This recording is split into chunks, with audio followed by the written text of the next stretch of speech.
This is a podcast called 25 Whistles, talking football, and they all wear a whistle. Yeah, it's stupid, but what did you expect? It's a podcast called 25 Whistles. 25 Whistles. What up? Eddie, blow it. Hard. Wow. Yeah. Wow. Double blow. God dang. Like that was your nickname in high school. No, it wasn't. No, it was not. It was not. Oh. 25 Whistles presented by DraftKings Fantasy Sports. Check out what DraftKings has to offer this season with the code BobbySports, because life's more fun when you're in on the action. DraftKings, the crown is yours. Gambling problem? Call 1-800-GAMBLER. Age and eligibility restrictions apply. Void where prohibited. See DraftKings.com for details. You have your glove on? I got my glove on. Okay. We'll talk to John Middlekauff coming up. John's a former NFL scout. He also has a great podcast that I listen to. Super smart guy when it comes to NFL knowledge, and I really enjoyed it. John Middlekauff coming up. Let's go now and do the tittle tattle. It's time for the stupidest name ever. It's the tittle tattle with kickoff. After losing his third straight game to Michigan last week, do you think Ohio State fans are crazy for wanting Ryan Day out? Well, the answer is yes, but you're also allowed to be crazy if the situation they're crazy about is an absurd situation, which is how heated and hated that rivalry is. So, yeah, Ryan Day's awesome. He's a great coach. He's 56-7 during his 5 years there. And he was forced in that position immediately. He's won the Big 12, or excuse me, he's won the Big 10 twice. Again, 5 years, he's won the Big 10 twice. He's 1-6 against teams ranked in the top 5. Again, not done so hot like in the college football playoff, and hasn't beat Michigan. And I saw Maurice Claret, like, they should have then and now. He's like, that's how I do, Ryan Day. Give him $100 million, whatever he said, and then just like, got to fire him. Really? He can't beat Michigan? Fire him. Yeah, after this last game. Yeah, but you're allowed to be crazy, and they're crazy. Ryan Day's awesome, but you also know when you take that job that if you don't win that game 1 out of 3 times, at worst, 1 out of it's going to be a hot seat. If he loses again next year, Yeah. I think that they probably have to have a conversation. And it's crazy. He could go 11-1, but he loses that game again, and if they don't win a national title, they are probably upset. But how many times did Harbaugh lose that game? A lot up front. It's like, and He was almost out. Yeah, for the same reason. Yeah. Because he kept losing. He could not beat them.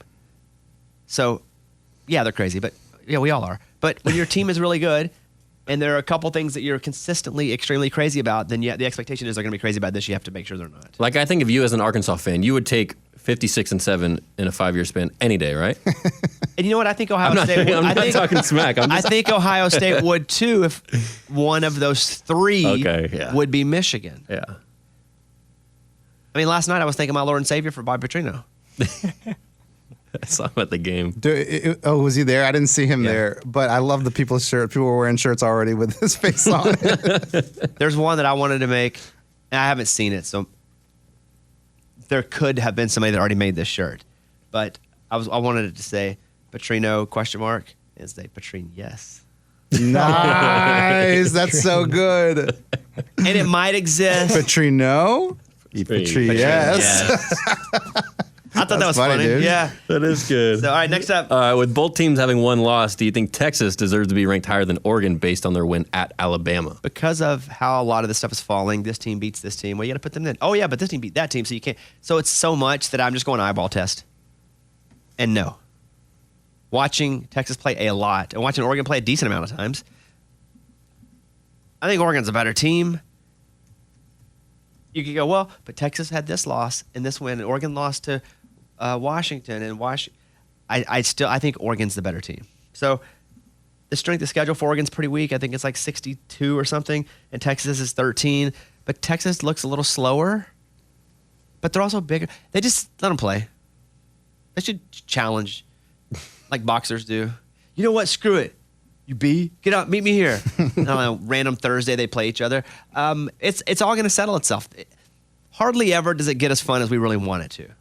Every once in a while there's some chaos, but when you look at it every year, we're like, what if this happens? Oh no. In the end, it usually settles itself pretty well. I hope it doesn't, but I think Oregon probably beats Washington. Texas probably beats Oklahoma State. The game that we all have to really watch and wonder is the Alabama-Georgia game. Oh, I was thinking Liberty, New Mexico State. Okay. I think New Mexico State fired their coach, did they? Maybe not. Maybe I that don't was know. regardless. Doesn't matter. Could be not true. Kansas guy's going to Mexico State apparently. Yeah. God dang. Who knows? So I think Oregon's better, but if Alabama beats Georgia, then teams start to be left out. Yeah, we got chaos. And then the Florida State no quarterback. Like, that's a big part of it, too. But if they beat Louisville, they have to be put in. I don't care if they play with 10 men with no quarterback. But It doesn't doesn't that matter. suck? Yes, it does suck. I get it, but like that just Yep. sucks, man. It sucks. It sucks for them. I know, yeah. But they deserve the fans. right to try it with their agree. backup quarterback. If, Absolutely. Yes. But a one-loss Florida State with a backup quarterback does not get in. Oh, no, Correct. No. But a one-loss Oregon gets in. A one-loss Texas gets in. But a one-loss Florida State, you would talk about getting in if they had their full strength. They don't. Mm-hmm. I did bet a future on Alabama Okay. to win the national championship. You did that a while back. No, I bet. Well, yeah, but I bet it like a substantial-ish one. Oh.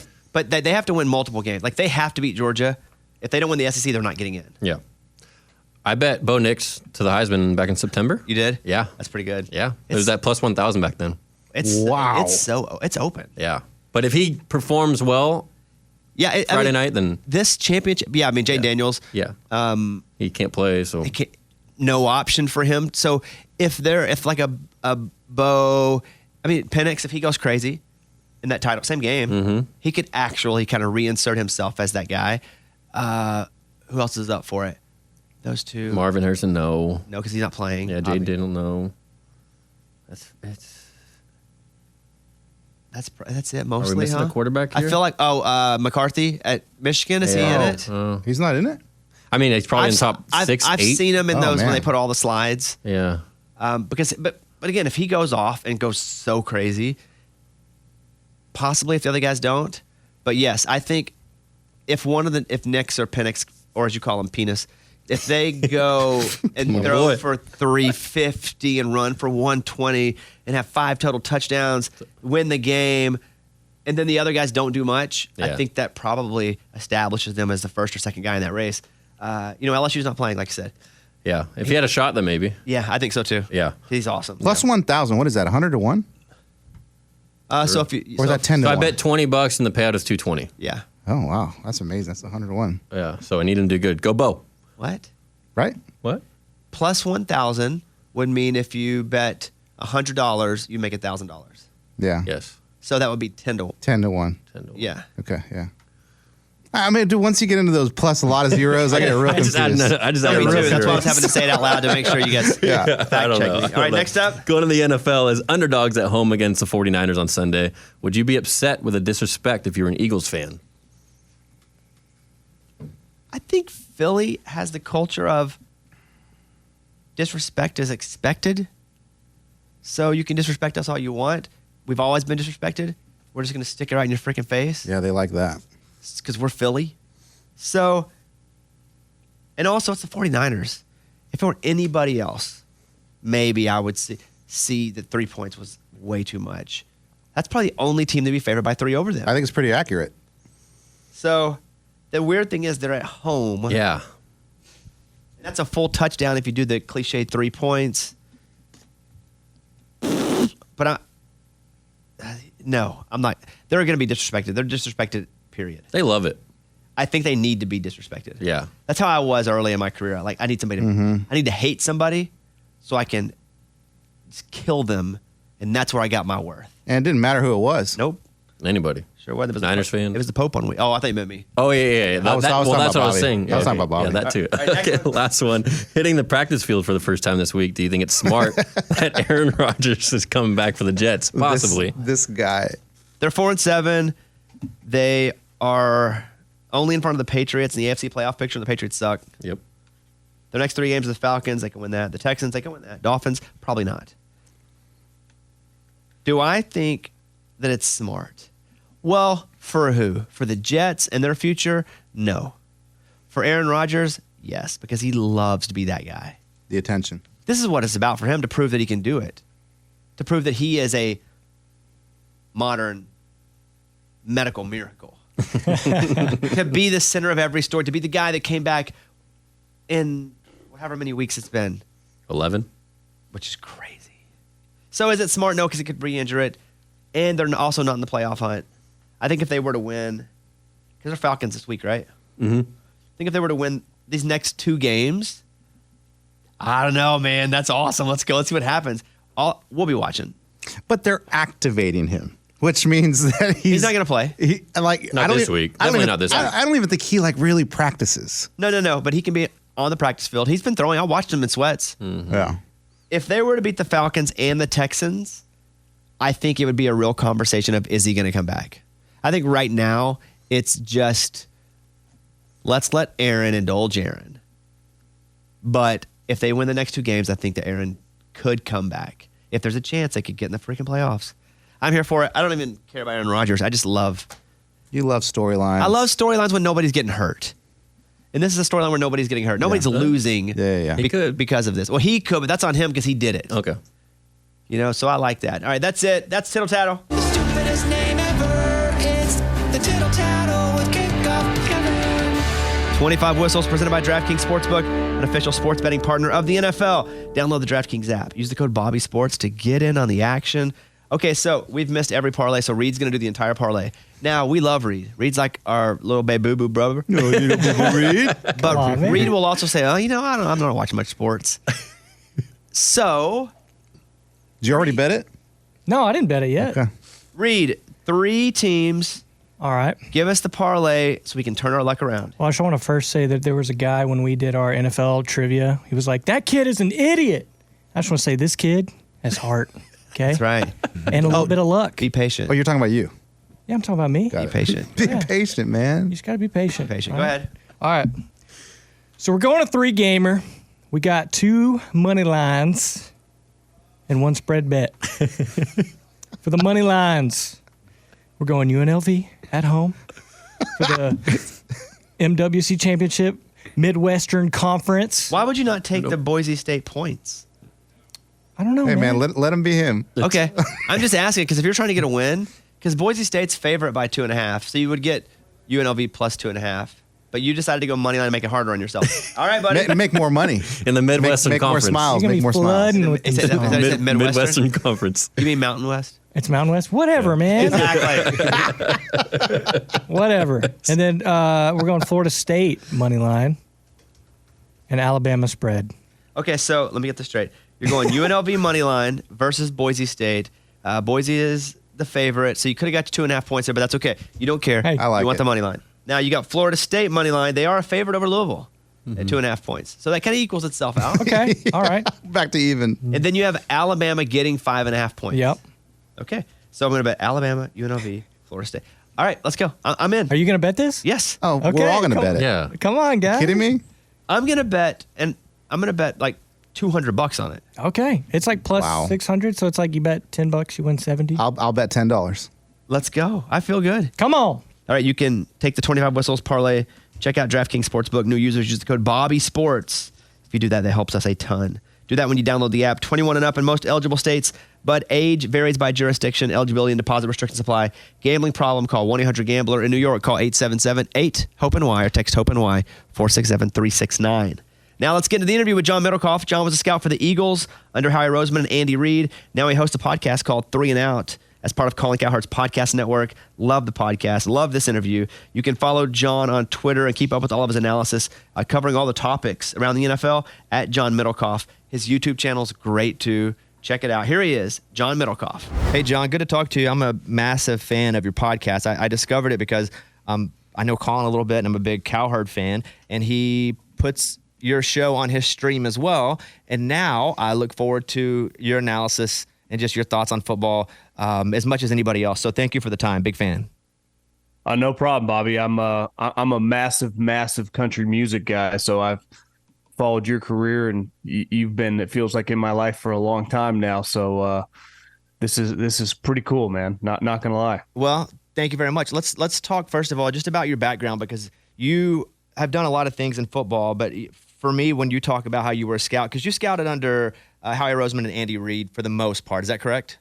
Yeah. What's a day-to-day for a scout? I guess for scouts only know baseball, and they're driving around in like tiny towns with 1 AA minor league teams. What's a football scout doing? You know, I think it depends what you do. When you're on the road, there's a lot of that, driving around, going to schools, right? Obviously, you know, in the NFL, the most, I would say, lucrative ground as a scout tends to be the South, the SEC, right? The Alabamas, the Georgias, the LSUs, but now that includes Florida State, Clemson, kind of that region. And then on a given year, different schools are more powerful than others. Obviously, Ohio State and Michigan are really good. So you spend a lot of time going to those premium schools because eventually, when you draft these guys in the first couple rounds, you're investing a lot of money into them. In most businesses, you deal with like acquiring a business. It's very black and white. You just pull up the Excel spreadsheet. It's like it makes this much money. It loses this much money. It's got these liabilities. It has these fixed costs. When you're dealing with the 19, 20, 21, 22-year-old guy, there are a lot of variables. And I think one thing I've learned, even since I've gotten out of the league and now do what I do, and just I have a lot of friends that do it, they spend so much time on the character. They spend so much time on the person, and they're still an unknown. I don't know about you, but I wasn't the most mature individual at 22, 23 years old. And I have a lot of respect for these guys that can come in and handle it. So I think you spend a lot of time, people around the program, assistant coaches, people that work with them academically, how they treat women, right? How they treat people that can't do anything. It's of course you're going to show respect to your coordinator, but what about your academic counselor? Do you treat her? And you can find things out. And I think you just spend a lot of time basically being a detective. And then when you work in the office, which I did, you kind of do a little bit of everything. It's like, getting your start in any industry, right? You want to get your foot in the door. You're willing to go get dry cleaning. You're willing to go pick up people at the airport to getting to do. And that usually just leads to bigger roles. But, when I first got started, and I actually started in college football at Fresno State, it was the same thing. There's no task that's too big, and then just gradually doors open and they give you more responsibility. But like going on chew runs for the coach is as important as writing up some player. A guy like CJ Stroud, who has kind of defied all expectations, but also when his test scores came out last year and they're like, he's performed the worst of all the quarterbacks, and he's like, I play football, I don't take tests. Like, how much would that have affected you in drafting him? And then what we've seen from him has been the opposite, I guess, of what the expectation was set.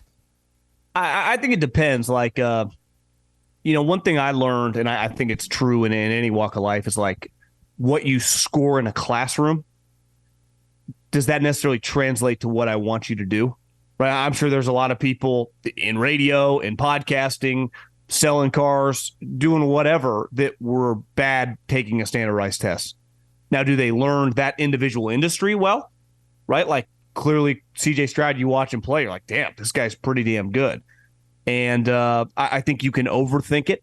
And a lot of times leading up to the draft, right, they haven't played football in 4 or 5 months. So there's a lot of talk. Right now is the best because all you're judging them off is the games. And I think that game that he had against Georgia, where Ohio State easily could have won, you went, holy moly, this guy's freaking good. And then all of a sudden it stops. Now, here's the other thing. I think sometimes, in the world of talking about sports, like, he got disrespected. He went 2 overall. He didn't drop to the 7th round. So I think he's definitely been better than everyone expected. And I think he's a good example of, can he play football? Because that's ultimately what he's being paid to do. Play football. And there's a maturity to him, clearly. I mean, I find him pretty easy to root for. Do some people value the tests, like organizations, more than others? I guess is also what I'm asking, because, again, why take the test if it's not valued by at least some people? I think a lot of, the standardized Wonderlic score is kind of viewed as, I think we're kind of similar ages, maybe as like the ACT and SAT. They're kind of old school. You can only put so much stock into them. There are a lot of, I think a lot of these organizations, like I said, they're investing so much money, have invested in, cognitive testing. I'm talking, Navy SEALs or people that would, help a major Fortune 500 company try to find a CFO or CEO. So they are doing tests that more, how do you handle adversity, the quickness of your brain operating, more than just, if there's 7 widgets in a bag and the building catches on fire, what happens? So I think a lot of teams do that stuff that never gets out. There was a test, there's like this light test that I guess values how quick the brain, basically the pistons upstairs, fire. And for example, I actually don't think CJ scored that well in that either. So it kind of discredits that a couple years ago, Brock Purdy was like the highest score ever. And when you watch him play for the 49ers, like, damn, this guy makes pretty quick decisions. So it's a balance. I think personally, standardized tests are always overrated. But when you compare them to the history of the league, like a lot of guys, there is some consistency of a lot of guys scored that are good players a certain level. When I was in high school and I took the ACT, I ended up being awesome at it and helped me get into college and have scholarships. But I also learned how to take the test, just like when these guys will do a pro day and they do it in their environment. Yeah. They learn how to get better at doing this drill. Can they do that not only with the physical part, but can they take versions of this test as well and get better at all of that to kind of boost what these scouts are seeing when they're either having a pro day where they are or going to the combine or taking the test? Yeah, for sure. I mean, that's what they spend their entire offseason kind of dialing in, how to run the fastest 40, how to score the best on the test, how to prepare for all these things that ultimately don't matter on Sunday, right? No different than college football. You're spending all week, if you're Alabama or Georgia this week, getting ready for the game, right? It's not about training on your, to run a 40 or how many bench press reps you can do. So I think the best teams, and it's hard because at the time it feels like a really big deal, do a good job of not, I would say, overinflating the importance of all that stuff. Like ultimately, you are drafting this guy, signing this guy to play games. And if he's good at playing in the games, assuming, he's a good guy, because sometimes if he's not a good guy, even if he's a good player, it can be a major pain in the butt. Just like in any organization, right? If you had a guy who's productive at what they do, but they are not a good person, it's going to wear on everyone around them. So you got to factor, that's where the character stuff, to me, it's the play, the character, and then kind of everything else is second. Because if you're a good player and high character, good work ethic guy, it's going to be hard for you not to be just consistently good for a while, God permitting, you get injured or whatever, which is a big part of football. But I think that's what you bet on, the play and the person. There was always a scale, and I've been married for a couple of years now, but, the hotter she is, the crazier she could be. So yeah. If the better player you are, the worse character you can have. Is it a similar type scale? I think there's a balance of, I think Doc Rivers, I heard him say this a long time ago, the moment your problems outweigh your play, you're done. And, historically, let's be real, football's had a lot of crazies that have been really good players. And they get more chances. So it's just, I would say it's kind of the way the world works, right? If you're the biggest asshole in the building, but you're the number one sales guy by a mile, they're not going to get rid of you. If you're scoring 12 touchdowns a year and you're Antonio Brown or Terrell Owens, they're going to try to figure a way out. I do think now, though, it's easier to have a better idea because of social media and the ability to kind of see people's true colors. And it's just, you're just constantly getting updates on the way they think, the way they operate, which was obviously difficult 10, 20, 30 years ago. But I think teams put a lot of emphasis into that. Now, I also think you got to balance out too, like Jalen Carter, the big defensive lineman from Georgia last year, who was, I would say, a major red flag. And that was before the incident happened after the parade, when the people got killed in the car racing thing. And it turned out that he was in another car and had left the scene. And then when the combine came, Jalen Carter, who I think was widely viewed kind of like years ago, a long time ago now, like Warren Sapp, like the best player in this draft, but makes people had to leave the combine and check himself into jail. And that immediately freaks everybody out. And he tumbled.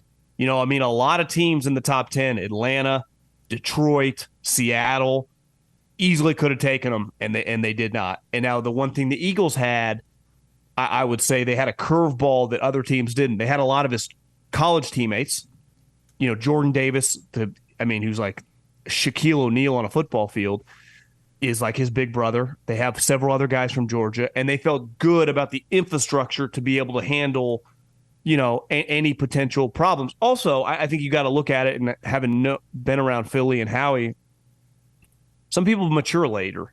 And listen, that's a big deal. It wasn't his, he didn't drive the guy off the road, but that was a situation that, in this day and age becomes a really, really big deal.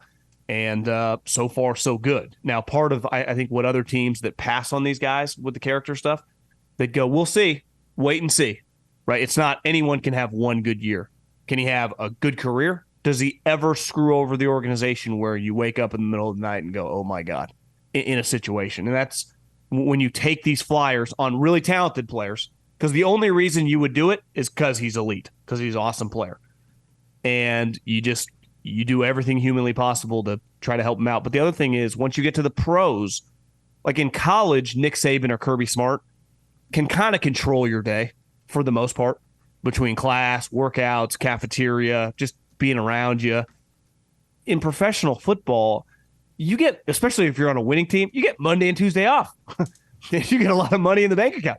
You get a lot of free time and a lot of disposable income. So if you don't trust the guy, it's easy when it's Peyton Manning or Drew Brees. It's a little more difficult when it's, a guy that, I don't know, can fly off the rails fast.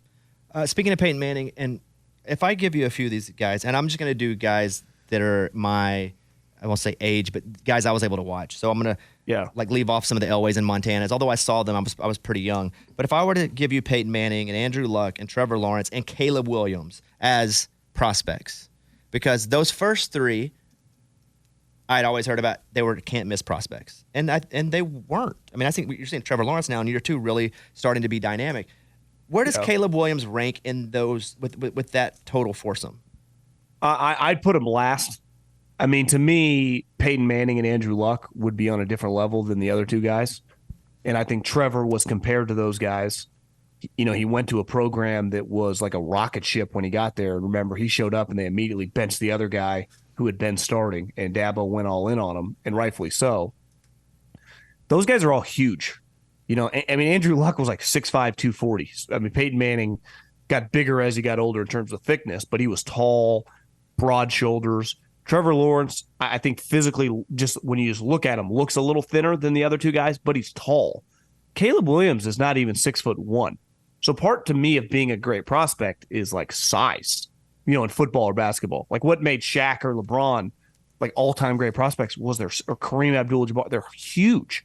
I mean, ultimately, sports is not played by little people. It's played by the Jalen Carters and the Bosas and these enormous people chasing you. Caleb's an awesome prospect, but he's short relative to NFL quarterbacks, not to society, but he's got a good arm. I mean, he's going to go number one overall. But I would have Peyton Manning and Andrew Luck. I'd actually probably have Andrew Luck above Peyton Manning. I mean, it'd be close. I'm just talking prospects coming out of college. And, I mean, it'd be like 1A, 1B. I'd have Trevor Lawrence as a clear 2, and I would not. I'd have Matt Stafford as a better prospect coming out of college than Caleb Williams. Drake May, bigger.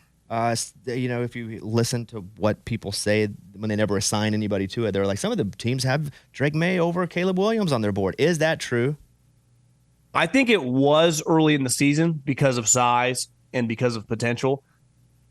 He did not play well the second half of the year when they started playing better teams. I mean, every time I'd look up, they're losing. He's throwing picks. I watched him lose some terrible games. I mean, North Carolina kind of fell apart down the stretch, and it's not all his fault, but I do think he had a chance to kind of run away with it as Caleb was imploding, and he just didn't. So I would feel pretty confident saying, unless something off the field were to happen, that Caleb Williams will be the number one pick in the draft.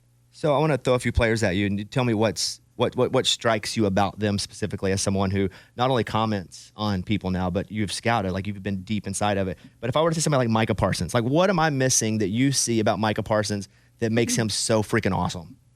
I think the best part of good defensive linemen is effort. It sounds so basic, right? It's like size, strength, ability to run and bend. But like the best players, I would say historically on defense, play the hardest.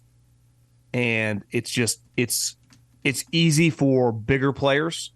I learned this when I was in the NFL, and I think it's just true in life, right? If you're 300 pounds, you're going to get tired faster than a guy that weighs 190 pounds.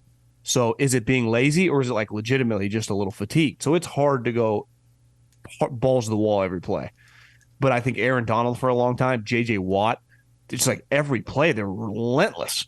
And I think that's what, definitely Micah Parsons brings. Now he has elite speed, elite ability to bend, instincts as a player. But I would just say his motor, and I would say most of the top players at that position, TJ Watt, Myles Garrett, Nick Bosa, playing hard. I mean, it's not the first thing anyone just sitting there over beers would talk about. It's like basic peewee football. Like, just play hard. It's like, well, they teach you 8th grade basketball. But even at the highest level, like, do you play the hardest? And I think it gets back to most great players on defense, whether it's Ray Lewis, especially in the front, right? Defensive line or linebackers. For right now, Fred Warner for the 49ers, like, every play is balls to the wall. And if you're a bigger guy, you have to work extra hard on your conditioning. Obviously, the smaller you are, DB or corner or safety, they're just, they could probably run all day and not get tired, but it's still playing hard is a skill. What about Jalen Hurts? I would say he's become one of my favorite players in the league because I respect, like, his maturity. He does not celebrate after he wins, throws touchdowns. His coach is a maniac, always going nuts and screaming at the crowd. Jalen's the complete opposite. Like, he smiles. You looked at him when they hit the game-winning field goal, when they lose the Super Bowl, when he walk-off touchdown, when he throws an 80-yard touchdown. He is just serious as a heart attack. He's like a trained robot that Nick Saban, ironically, he had to leave Nick because he got benched for Tua, like, molded. And he's even talked about it. Like, me and Nick have a lot in common, right? And they are serious cats. I think he's got the wiring of, like, a Drew Brees, Peyton Manning, Tom Brady, in terms of, like, this is not a joke. Like, none of this, he's taken it to, this is a child's game. I make a lot of money, but I take this as serious as anyone takes their job in any walk of life. And you just see his face. He is not messing around. And he also has, I would say, a characteristic that makes great players, that makes successful people, is, like, unfazed by failure. Like, because you can watch him, you're like, God, he looks terrible. And then the game keeps going, and by the end, he's got 5 touchdowns. You're like, how the hell did he do this? And his mental fortitude is elite. Elite. Now, and I don't know how much you watched him in college, like, especially once he went to Oklahoma. It's like, this guy's like a running back. This guy's not going to be an NFL quarterback. And even if you watched him early on with the Eagles when he kind of Wally pipped, Carson Wentz, you're like, I don't know, this is not going to work. I don't think any player that I've ever seen has gotten better faster than Jalen Hurts. It's crazy. Because even Josh Allen, who has improved a lot over his career, was the 7th overall pick. So, they thought he was going to be pretty. This guy, a lot of people are like, God, the Eagles took him in the 2nd round? That's crazy. And now you watch him, you're like, how many guys would you want over him? Not many.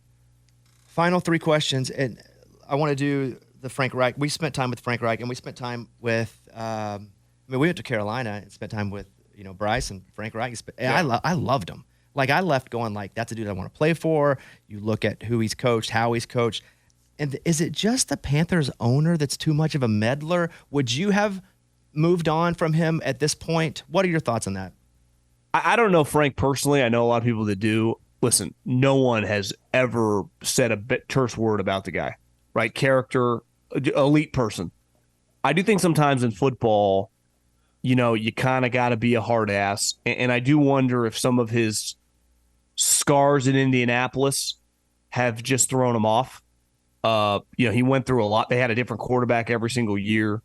Maybe looking back, if you could ask him, like, should I have taken just a year off, decompress a little bit? I jumped right back in. I got obviously offered a lot of money. I love Bryce in college. How would you not?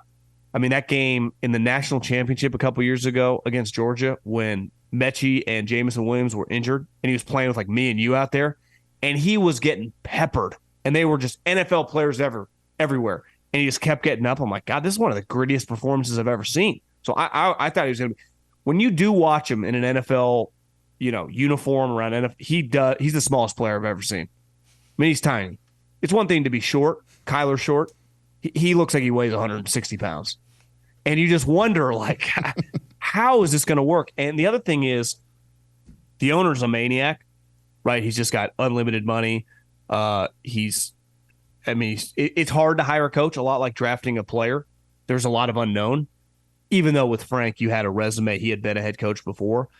I have a hard time blaming him. Like, it was clearly becoming a disaster.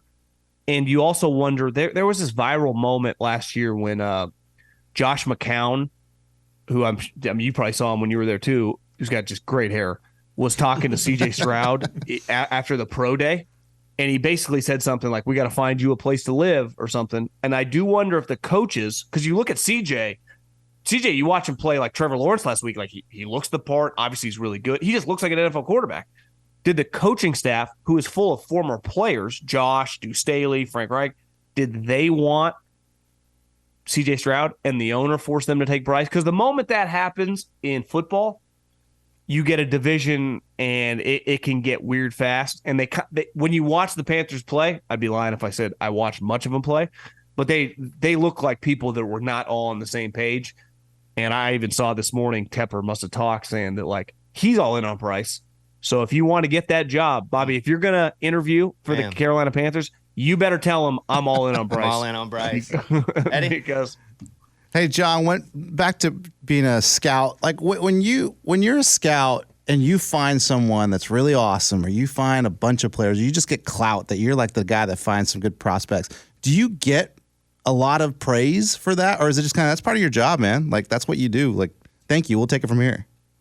yeah, in my experience, it's kind of the latter. But I think the longer you do it, the older you get, especially when you start getting ingrained. If you've been in an organization long, like if you work with the Cowboys and Jerry knows you, they trust you, right? You have a track record. So when you come to them, like, I'm telling you, we need to be all over this guy on draft day, like in the 4th round, or a free agent if you go to bat for, and then it works, it just, gains you a lot of juice within the organization, with your GM, with your coach, and with your owner. So I think the key is just over a period of time, proven to the people, that the decision makers, that when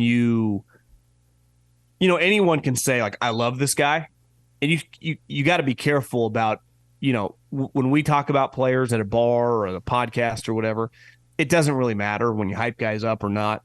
But in a football room, you can't just walk in and say, Caleb's the best player I've ever seen. They'll look at you and say, why? Prove it. Right? I mean, this isn't like a bar conversation. This is like how these people feed their family. So when you say, I think this guy's an all-pro in a draft meeting, they're going to say, well, why? Let's throw on the tape. Show me exactly. Let's compare them. Let's bring up 5 other guys that are in the NFL, their college tape, and compare them. So it gets very serious that way. And you kind of learn to not pick your spots, but you better have a lot of conviction when you're going to kind of go all in. Like if I say, hey, so-and-so is going to be the next country music star, and then he's not any good, people are like, this guy doesn't know what he's talking about. But if I told you about Morgan Wallen, Jason Aldean, and John Party, people are like, this guy can pick them, right? This guy knew about these guys back in the day. So it kind of brings you some more gravitas, specifically your owner, because they love, if you can find guys later in the draft, it's cheap labor, right? You get the guy on a cheap, like Brock Purdy, whoever was banging the table, the people in the 49ers organization are like, this guy, we need to listen to him more often. Probably a different guy than Trey Lance, the table banger. Different dude. Yeah, that guy should probably, keep his head down. But also, there's an element, you're allowed to screw up, right? Now, some screw ups when you lose cost you your job. And that's the difference, I would say, in football. Probably no different than business if you're making money. Like if you're losing money, everyone's kind of looking around. If everyone's making money, everything's good, even the mistakes. When you're winning, like Trey Lance didn't cost the 49ers anything, right? They went to 2 NFC championships. They're good again this year. They got lucky. Usually that move, like if Bryce sucks, the next coach with Carolina is probably going to be in trouble too. It's just a fact. Like last year when they traded for Russell Wilson, Hackett gets the job and Russell, I mean, he might have been over his head or whatever, but if Russell had been good, maybe they're not a 12-win team, but they're winning 9 games and he's probably not fired. So it's, football is such a black and white sport. Like you win or you lose. And when you win, everyone's happy, even if you didn't play well, right? And if you lose, even if you play well, Cowboys, think about them, right? They played great against the Eagles, but they lost. So it sucks. 3 and Out, one of my favorite podcasts, and I stumbled across it I didn't, no one's saying, hey, talk about how good it is. I literally was listening and told my guy, is there any way we can get John on? Like, reach out, because I'm a massive fan of how you do your show, what you talk about. I encourage everybody to check out 3 and Out with John Middlekauff. And then I'm going to ask the final question in no context whatsoever. All I want's an answer with no context at all and no reasoning. Who's winning the Super Bowl this year? I'm going to go 49ers. Okay, there it is, the end. I'm not letting him even talk about it. Just pick it. That's it. I just wanted picking it, and we're moving. Hey, John, seriously, this has been... Bobby, can I ask you a question? No. Okay. I thought you were going to give context. Okay, ask me a question. I'm ready. Who's winning the national championship this year? Man, I'm going to put a future on Alabama today. They're going to need a couple things to happen, and I've been saying this for the last few weeks. I think it's going to be Georgia unless Alabama is able to beat them in the SEC championship. I'm an SEC homer, for sure. No doubt about it. I'm biased. However... God dang, 4th and 31, 4th and goal. Milroe comes up with that throw against Auburn. It's like some things are destined to happen. And if there is a team that I feel like can be there because they've always been there and they know how to do it, it's whatever team Nick Saban's coaching. So I'm gonna say I'm gonna say Georgia, but then Alabama. I saw a good stat yesterday. Kirby Smart has more national championships than he does times that he's beat Nick Saban. He's beat Nick Saban 1 time. Now it was for it all. Yeah, it was for the national championship. But everyone in where you live, the SEC country, Nick Saban has owned him. Yeah, Nick Saban has owned him. Nick Saban owns me. I just as a person, maybe I'd be like, yes sir, Nick Saban. John, thank you for your time, man. Big fan. Hope you have a great day. Thanks, Bobby. Appreciate you. See you, buddy. All right, thanks to John. Guys, we're gonna draft our bets. Do you guys feel good about that? Yeah. Sure. I haven't thought about any other bets. Me either. Any other bets? You mean you just did your parlay and called it? Yeah. That's fine. But you can draft all those. Okay. Hey, could you grab my phone, Reed? Sorry, Yeah. I'm tangled in here. Grab that. You can still grab them. A lot of great games. What? There's a lot of great games on this sheet. Oh yeah. All right, so we each get 5 games. Are we gonna have a note? We'll do snake, huh? But between college and NFL, Yeah, it's just because it's championship weekend. There's not that many college games. But you can pick I the think other we will. side of it, Yeah, too. yeah. Okay. you can also pick, Oh, I got you. Okay. you can also pick over unders. That's right. There's no money lines. So Oh, I don't know what the over-unders are. I know. Skip out on that. we'll count all of our picks, and whomever finishes in last place is out. The other 3 survive. We're playing for the bucket of money, the Broken Promises jar. Over $200 in there. Mm-hmm. This will be snake draft. Does anyone want to go first? Yeah, I'll go first. All right. So Eddie, you'll go first, and it'll go Eddie, Kevin, me, Reed, then Reed, me, Kevin, Eddie. 5 rounds there. Hold on, I gotta log into my account. Do you guys have this the double authentication set up? Yeah, I have to do it now. Yeah. What do you mean? They made me do it.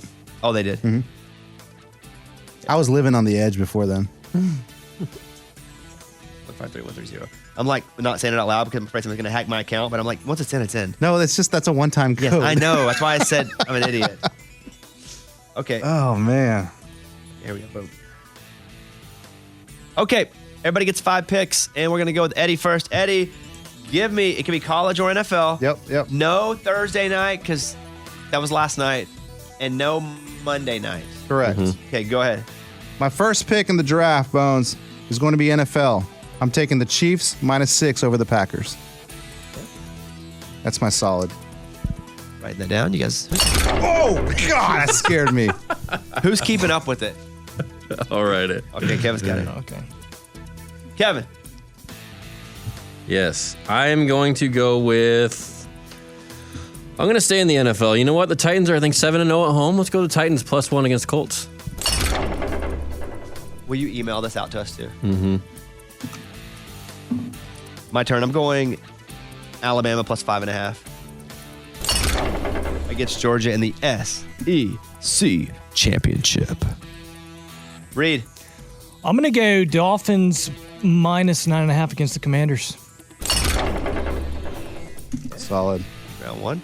All right, Reed, now you'll be the first pick of the second round. Okay, cool. All right, let's see.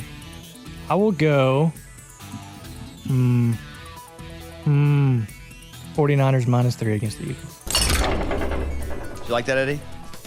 49ers -3 against the Eagles? Yeah. I mean, I didn't want to touch that game at all. Got it. What would be funny is if I then went if I now go Georgia -5, so I at least get one right? You can't do that. That game's done, right? Somebody else can pick Georgia -5. I just can't. Oh, really? Yeah. I scratched out the whole game. No. You just can't pick what I picked. Dang. Okay. Yeah, you just can't pick what I picked. But that would be funny, huh? So you took. You took Alabama +5. +5.5. No. Reed took. Oh. He took Eagles. I took. No, you took Niners Oh my to cover. God, Ah, Eddie. hey, You're like the person that yells bingo, and they're like, wait, did they What play hap- me 13? Well, what happened was I scratched out the entire game, so now I just need to go back and No need. and fix that. Okay, I'm going to go Oklahoma State +15 in the Big 12 championship. Oklahoma State. Oh my God, that's scary. +15. Kevin? I'm gonna go Georgia -5.5. Yeah, I felt that. Smart. Hey, I almost picked that. Eddie? Man, I'm gonna go Washington +9.5. Against? Oregon. Oh, and I took Oregon, I think. Did I take Oregon or no? I No, didn't. no one Okay. touched that one. Got it. Read your up.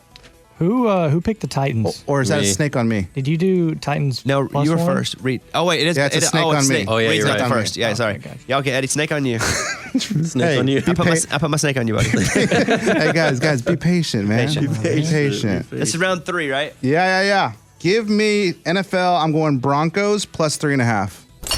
Who thought I'd ever say V? that? V? Who do they play? What? Who are they playing? Oh, V Texans. Okay. Got it.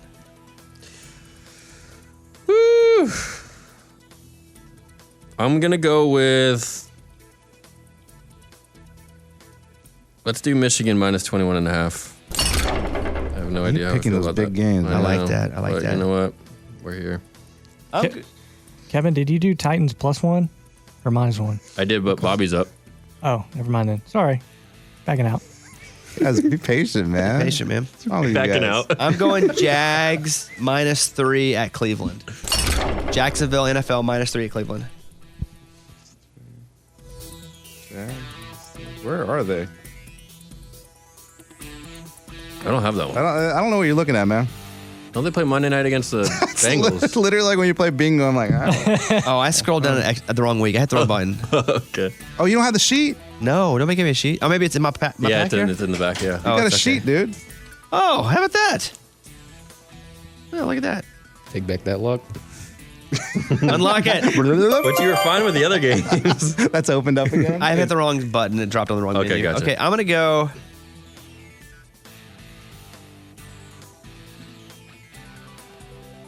Tulane -3.5. Playing SMU. That was in my hopper.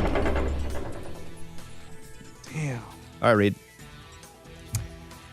I'm gonna go Washington +9.5. He already has. Eddie already has it. God dang. Sorry. Does anybody have Saints +4? No, I don't think All right. anyone touched that. Doing that. Who are they playing? The Lions. Lions. Okay. So read again. Yep. Let's see. God. I'm gonna go Rams +3.5 You say what? Who's they're playing? against the Browns. Thank you. Is that back to me? No. That's back to you. Bobby. Yeah.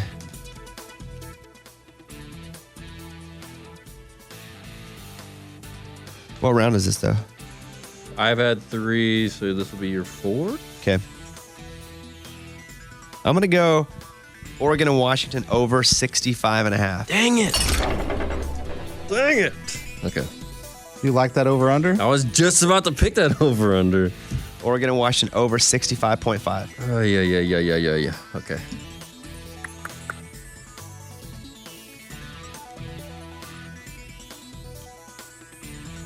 You know what? Let's go Cards. Louisville, mess it all up. +2.5. I like it. I'll take the other side of that. I'll take Florida State -2.5. I love heads up. Heads up, sipping up. And This then is it. This is the last round. last one. Let's go Liberty Flames -11 against New Mexico State. Read. I'm gonna go. Oh, sorry. No, Kevin. Kevin. The sitting thing screwed us up. We shouldn't have started with Eddie. He goes, what do you mean? I offered to go first. I know we're sitting in a weird order. I should have moved us around for this stupid thing. All right, boys and girls. You really built that up for nothing. Now we're waiting. Oh man. You go Patriots, dude. It's wide open. I know. It's right there for you. That's why I said let's go. All right. That's what I'm going with. Yep. -6. Patriots -6 against Chargers. I don't think they win. I think Patriots are +6. Or +6. I'm sorry. Yeah, you're right. No, +6. -6. Just leave it there. Definitely not -6. He said it. I'm going to go UNLV +2.5. As they play Boise State. That was in Reed's parlay. Never picked them. That's the Midwestern Conference Midwestern. Championship. Shut up, guys. He just makes a lot of noises over here. I'm going to go under 55 with Texas against Oklahoma State. All right. They're not big scores. Is that all 5 of our rounds? Mm-hmm. If there's a tie for last place, They're both out. No, sorry. Yeah. what are you going to say? I was going to say we do the Monday night game. Oh, that's interesting. Monday night game. Okay. If there's a tie for last place, we do the Monday night game. But who would pick first? Flip a coin? You both just write your answer down of all the bets. And then if they don't match, you use them. If they do match, we go to another bet of that night. Okay. So that's what we'll do. It'll be equal. Put in your bet. Write it down, like -2, plus, over, under, whatever it is. And then, cool. All right, so that's it. Everybody good? Yeah. Feeling good. Feeling good. Okay, for all the money in the world. Boom. God, what did we just do? That was the weirdest thing. That's the weirdest thing I've ever done. Arkansas beats Duke. That was awesome. Oh, dude, what a great game. Yeah, it's pretty good. And you know what? My 10-year-old, like, he was about to go to bed, and I was like, hey, who should I bet on this one? He's like, Arkansas is going to win this, Dad. I was like, no, I'm serious. Like, should we just bet Duke? He's like, no, I'm telling you, Arkansas is going to win this. Last night, my wife called, Dang. and our mailbox is not right at our house. You got to walk down to the street. And I was watching the game and working on the radio show. She called from the other part of, back in the bedroom. And I go, hey, what's up? Because usually she'll just yell, but she called. She goes, hey, I just got a call. I was like, what up? She goes, are you watching the game? I said, yeah. She goes, she got a call from somebody. I don't think it was a scammer. They said that if you walked down and got the mail, Arkansas would win. And I was like, really? What? And she's like, yeah. She said there are like 5 Amazon packages in there, and whoever just called me said Arkansas would win if you give me that mail. And I was like, wow. I said, you're sure that's not a scammer? She said, yeah. So I went down and got all the mail, brought it back up. Arkansas won. They were telling me the truth. Amazing, dude. Dang. Wow, you should do that more often. You should go get her mail more often. Well, if it depends if they call her. Yeah. And I knew that it was all a trick because I'm not 4. Well, what do you mean? It wasn't a trick. However, just in case it wasn't, wasn't going to jinx it. Now you need to get packages delivered to every Arkansas game. Not even that. If she just says, hey, guess what? If you're on my feet, Arkansas is going to win. Boom. I'll done. do it. I'll do it as long as they keep winning whenever she says whatever it is. But the first time she does it and they lose, it's all over. So, but better for her to do would be, hey, if you cook me dinner, I don't think Arkansas loses. You sort of think. Dude, my favorite thing of the game last night was the end when they all rushed the court. And the announcer's like, everyone please stay off the court. And then immediately goes, all right, that's an Arkansas victory. I give up. They were yelling, Bobby. I heard that. During the game. And my sister-in-law, Grace, who's Caitlin's sister, messaged me. She said she thought I was there until she realized there's some other guy named Bobby they were yelling at. Bobby Petrino. Of course. Yeah. Bobby Petrie, yes. Bobby Petrie, yes. Treat us. So, you know the Panthers can still make the playoffs? No. They're 1-10, but that division's so bad. The Falcons and the Saints are tied for the best record at 5-6. They're 4 games.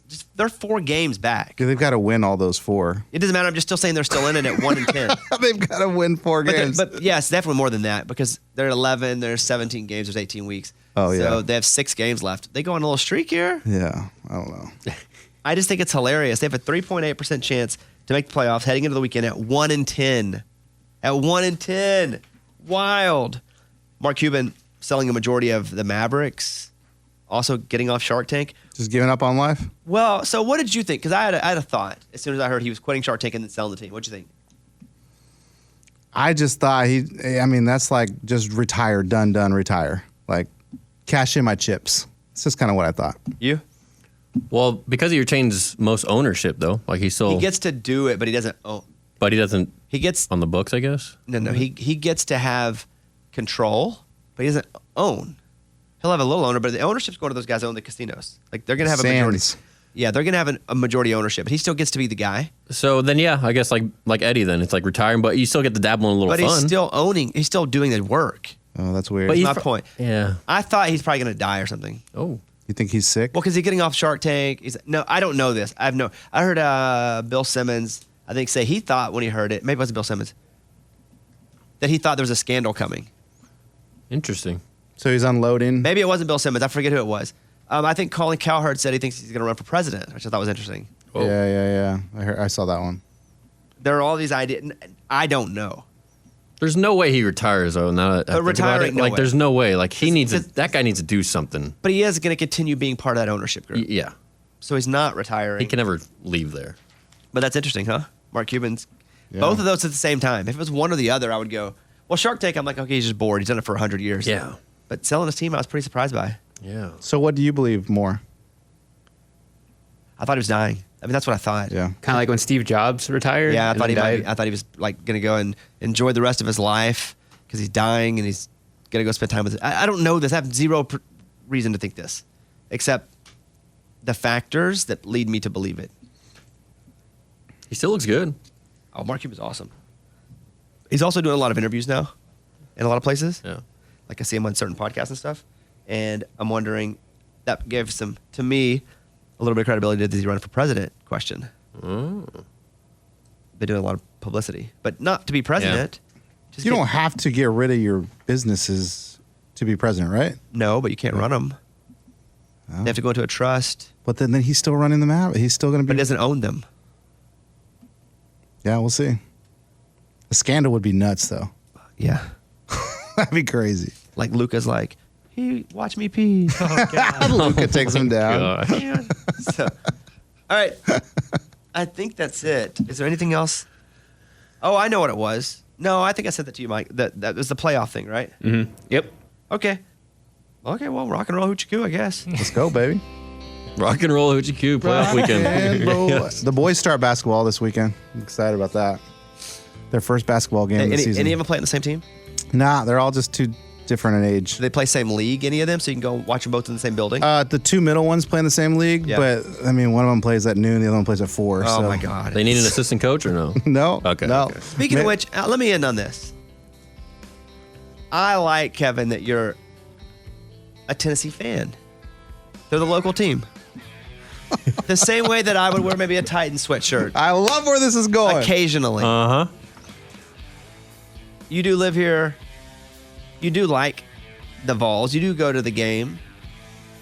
You're a little more than a casual fan of the Vols. You're in freaking orange and a Vol shirt, a sweater. It All matches the writing on it. You're all Volled out. All Volled He's out. wearing Tennessee orange for someone. Where's this too going? Vol. Where is this It's too going? Vol. You're not that Vol. It's too Vol. This is two Vol? Yes. Okay. Well, what we're learning about you, Kevin, a little bit is that you're from California and you love the Celtics. You love the Patriots. You love where you're not. But now you're in Tennessee and you're like, whoa, why not love the Vols? Yeah, I need a local team. I think that's it. See? Oh, I don't. I think you just are trying to attach to anything. No, this doesn't have to do with anything like Are you dating someone that's a Vols. Vols fan? No. That was aggressive. No. No. This doesn't have to do with anything Vols. it's an outfit. It says Vols. But it really. says this, Vols yeah, and huge but le- That's like me if I come in and I have a big Duke sweatshirt on the big Blue Devil. That would be weird. And then a random blue hat that happens to match it. And I'm like, what's up, man? It's just Blue Devil. It's like, no, your whole thing screams team. Oh, okay. I just think it matches, so why not? It does match. Yeah. Are you a Vols fan? Fashion. But you're so Vol. You're in Vol colors. All of it matches about the Vols. Well, what? What else do you want? If Black? you were wearing or- all those colors, Yeah, and yeah. it did say Vols across your chest, Uh-huh. it looks like you're just really going hard at being a Vols fan. And if you're saying you're not, it was just the outfit, then good. Then hey, far be it from us to judge. It has nothing to do with being a hardcore. I'm a casual Vols fan. It does not look like that. But you don't have a college team, do you? No, I root for the Vols. But I'm So not there like you go. yeah. But when you look at him, what do you see? Vols. Freaking die hard. Nothing but Vols, bro. This guy's been loving the Vols for 100 years. Let's go. His dad loved the Vols. His dad's dad loved the Vols. Let's go. Got the beanie, That's all. Yeah, he's wearing a beanie that's Vol orange. That's orange. hide your wallets. A black shirt with I wear a balls beanie and one orange. time. Cute. No, it's not that. And It's the Vols people orange are over all- the Vols. I've worn this numerous times. But with the orange, it's too much. It's a lot, dude. If you were a legitimate, if Eddie came in that same outfit, it was a Cowboys thing, we'd be like, oh, that's Eddie. That's the perfect makes amount sense. of Cowboys for how big a fan Eddie is. If I came in an Arkansas starter jacket with a big hog head on, you'd be like, well, that's normal. He loves them that much. You come in freaking wearing the mascot costume, and you're like, what, man? It's Casual Monday. I think you guys are overthinking this. I don't think I so. didn't overthink it. I just thought it. Looking at you. Why don't you just admit it? You're a Vols fan, dude. I said Die I am. hard. You're a okay, die die hard. hard. That's Die your hard. team. We Eighth are generation. In. We are in. The new generation starts now. There you go. Own it, baby. What about that tattoo you told me about? Yeah. That's for later. Yeah. Gotcha. Thank you. We will see you guys next week. Good luck on your picks, everybody. That's only me. Exactly. Yes. Mike, anything?